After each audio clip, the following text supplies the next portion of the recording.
let's get on to South Park. For anyone, 20 years it's been now, and for anyone, there's an amazing documentary that you guys have done called 6 Days to Air.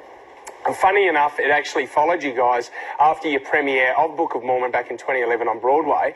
6 days it only took you to creatively come up with one episode of South Park, to put it together with the animation, record all the voices, and you got that in with 20 minutes before it went to air.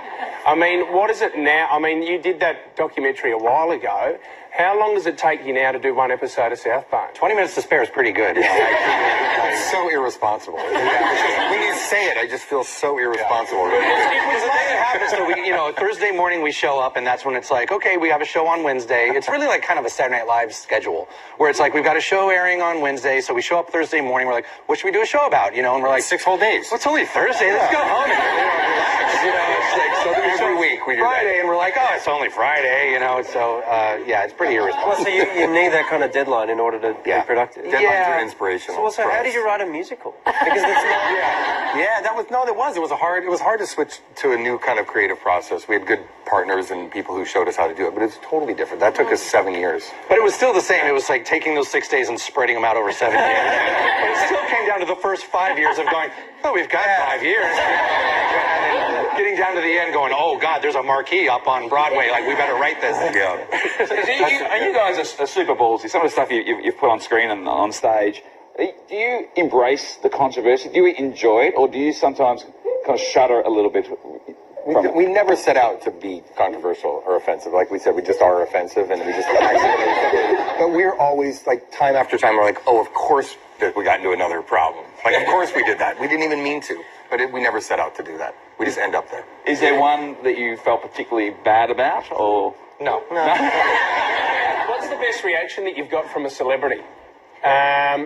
You've gone Matt Damon, Tom My Cruise. favorite, it was actually because, and I think it was because I wore her dress to the Oscars, we saw Jennifer Lopez at a party, and all Jennifer Lopez did was walk past me and push me. I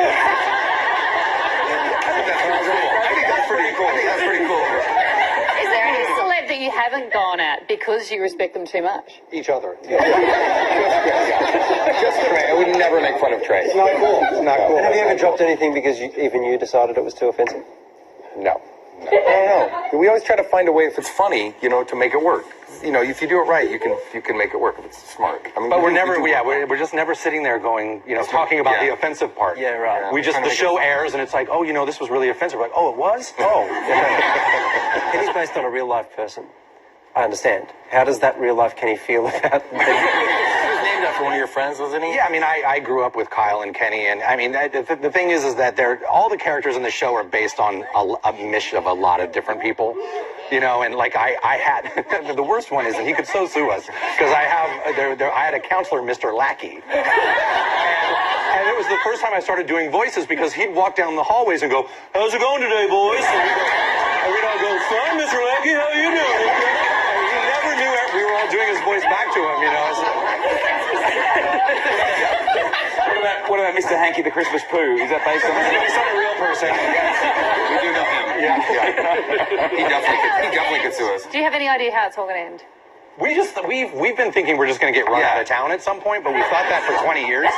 You've done theatre now, animation, you've done movies. Is there any burning desire to do anything else? We're talking about opening a restaurant. Yeah, restaurant. A really offensive restaurant. Yeah. Next time we'll be back on your show, it'll be for a restaurant. All right, now to find out where you can see the Book of Mormon, head to the links page on our website. Would you please thank Trey Parker?